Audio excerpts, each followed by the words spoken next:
Since its inception, K-pop has made its journey across the world in just over 2 decades in a variety of ways, from its exposure of various acts through Korean dramas and its OSTs to Japanese anime OSTs of K-pop stars in the 2000s, to the rise of the internet and social media and viral trends in the last 10 years.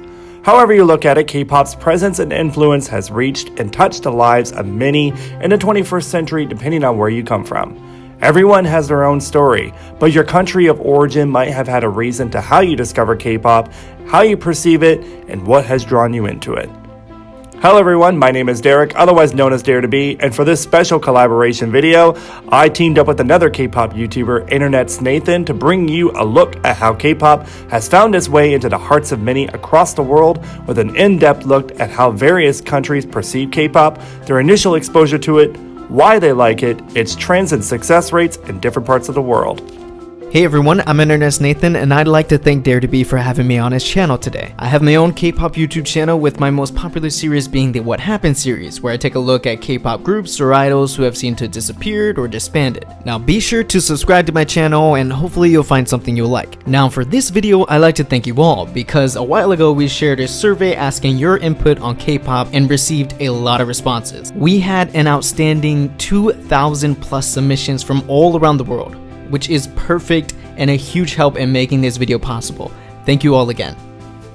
Yes, as Nathan said, you'll find my analysis on his video going over the West. Each video will have Nathan giving some sort of backstory on K-pop, and while I present my science, analysis, and conclusions in my part of the video. And so without further ado, let's get started.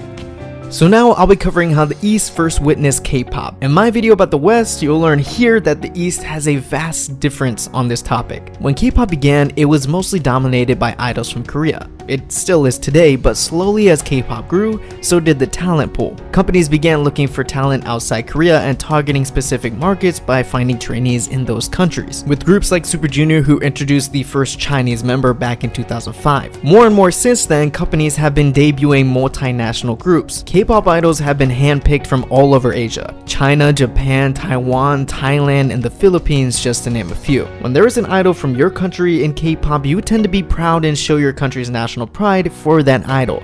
That is more common and present from countries in Asia. And DareDB will go into more detail on the science of this in his section later on in this video. But to keep it quick, countries in Asia are always happy to see their country being represented internationally. Look at Twice and IZ*ONE's success in Japan, NCT and FX in China, 2PM, GOT7 and BLACKPINK in Thailand, and 21 in the Philippines. There are many examples to choose from of idols from those countries being successful in those countries. This has created a strong bond between the country, group, and idol. That is something we don't really see in the West, even with idols coming from the United States. Asia's exposure to K-pop in the 2000s didn't come from just utilizing members from different countries, but also through concerts and festivals held in countries across Asia to improve diplomatic relations and promote peace. The monumental concert of H.O.T in 2000 in China, which coined the term Hallyu wave, a term to describe the spread of Korean culture to the world. This has gone on for nearly 2 decades now, thus becoming a first intro to K-pop fans in Asia on top of the internet, and K-dramas, which played a huge role in the 2000s for many idols' success and was arguably the leader of the Hallyu wave before the explosion of K-pop and the golden age era that would soon follow. Some personal responses we had in our survey were similar to the West, like finding K-pop through YouTube, dramas, etc. But some uncommon stories include in Hong Kong,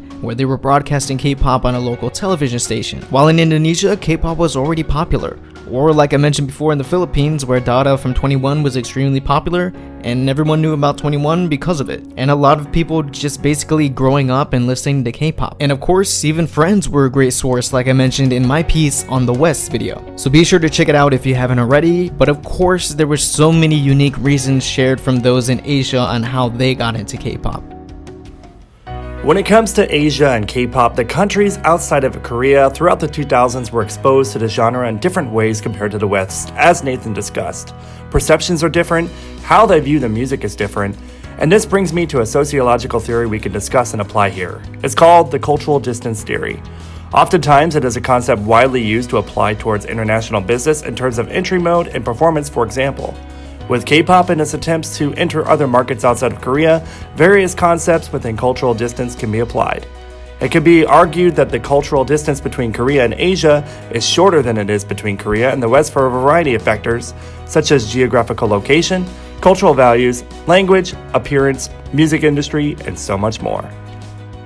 Before we get started in our survey results, please understand that we were only able to understand some of the Asian consumers' mindsets based on large enough sample sizes that contributed to the survey. Therefore, do not expect every country in Asia to be analyzed. But let's look at this from a broader perspective. In our survey, we asked our subscribers to provide one word that comes to mind when you think of K-pop. Contrasted to the West as shown in Nathan's video, outside of the words like diverse and different, we begin to see words like euphoric, chaotic, inspirational from the Filipino fans, while fans in Indonesia said things like daebak, versatile, unique, and colorful.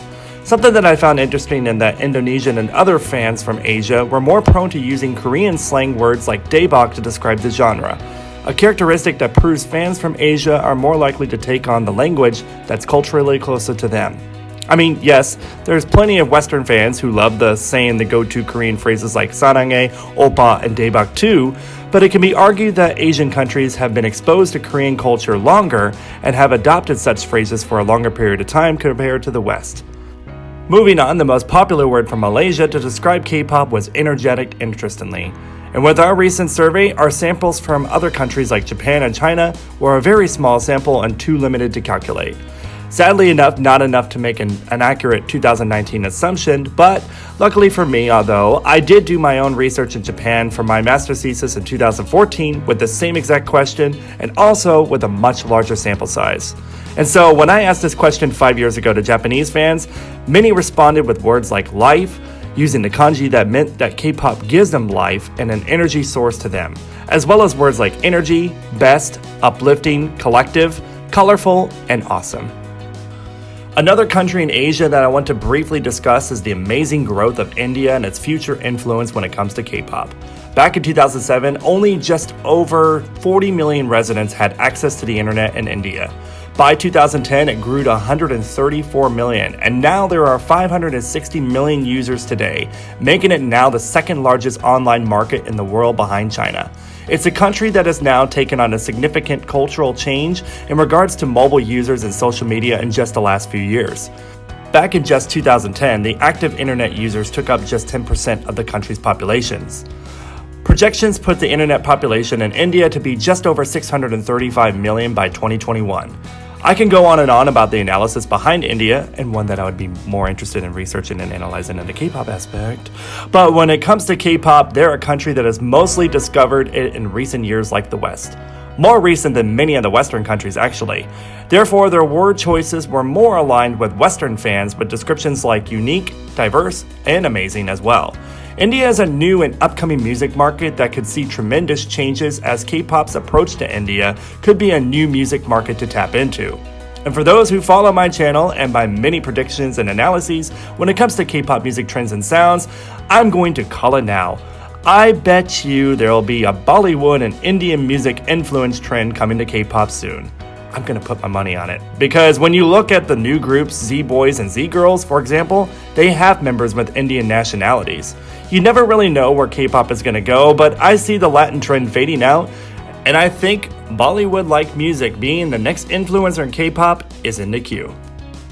The countries in Asia, by and large, tend to be what's referred to as collectivist cultures. As implied, they exude collectivistic tendencies and promote a society of doing things as a group with communities and families being at the center versus doing things alone.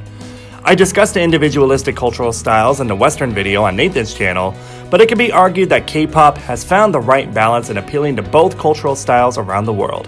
K-pop promotes groups and a standing culture that brings about a sort of collective effort from fans to make sure their biases achieve goals, as well as understand their support through fan chants in unison.